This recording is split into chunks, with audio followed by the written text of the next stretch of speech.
বেগুন তেমন একটা আমার পছন্দ না, যেহেতু শীতকালের তরকারি, সেজন্য সব কিছু একটু একটু খাওয়ার ট্রাই করি, যাতে একটু ভালো, কোনটা ভালো লাগে কোনটা খারাপ লাগে সেটা যাতে মুখের মধ্যে বুঝতে পারি, কোনটা স্বাদ বেশি কোনটা স্বাদ কম। কিন্তু বেগুন শীতকালেই ভালো লাগে, গরমকালে ভালো লাগে না। আমি গরমকালে বেগুন কোনো সময় কিনি না, কিন্তু শীতকালে মাঝে মাঝে, যেহেতু শীতকালে তরকারি মাঝে মাঝে কেনার চেষ্টা করি, একটু খেয়ে সব কিছু ট্রাই করি। হলে এভরিওয়ান, কী অবস্থা, সবাই ভালো আছেন? আমিও ভালো আছি। আজকে আমি বেগুন দিয়ে আলু দিয়ে মিরকা মাছ দিয়ে ঝোল করবো। এই যে রান্নাটা, সকালকার রান্নাটা খুবই মজা হয়েছে।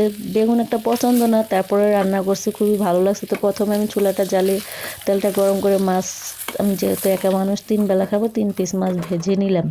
মানুষ বেশি হলে বেশি মাছ দেওয়া লাগে, যেহেতু আমি একা মানুষ সেজন্য মাছ 3টা, সেজন্য 3টা মাছে ভেজে নিলাম। তো ফাইনালি মাছগুলো ভাজাভাজি শেষ হয়েছে, কড়াকড়ি করে ভেজে নিয়েছি। যেহেতু মিরকা মাছটা আমি আগে ভাবছি, আগে কখনো মিরকা মাছ খেতাম না, আগে ভাবতাম মিরকা মাছ কেমন না কেমন লাগে, সবসময় রুই মাছ খাইতাম। তো এখন একদিন একটা 1.5 কেজি সাইজের মিরকা মাছ নিয়ে আসলাম, সেদিন মিরকা মাছটা খাই এত মজা হয়েছে যা বলার বাইরে। একটা মিষ্টি মিষ্টি অন্যরকম একটা ফ্লেভার আসে, কিন্তু রুই মাছের তেমন একটা মিষ্টি মিষ্টি গ্রান আসে না। কিন্তু সেদিনের থেকে আমি মিরকা মাছ খেয়ে মিরকা মাছের প্রতি একটা প্রেমে পড়ে গেছি, যা বলা যায়।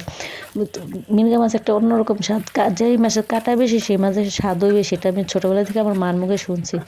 তো ফাইনালি পেঁয়াজগুলো ভাজাভাজি করে বেগুনগুলো দিয়ে দিয়েছি, দিয়ে হালকা তেলে ভেজে নিয়ে একটু আদা রসুন বাটা, মানে পরিমাণ মতো যা যা লাগে তরকারির মধ্যে সব কিছু, কাঁচামরিচ যা আছে সব কিছু দিয়ে দিছি।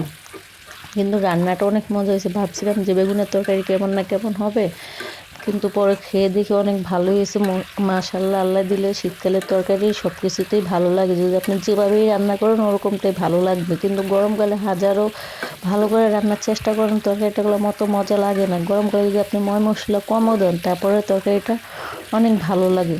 তা আমার মতো কে কে আছে এরকম বেগুন পছন্দ করে না, জানি না কিভাবে কথা বলতে হয়।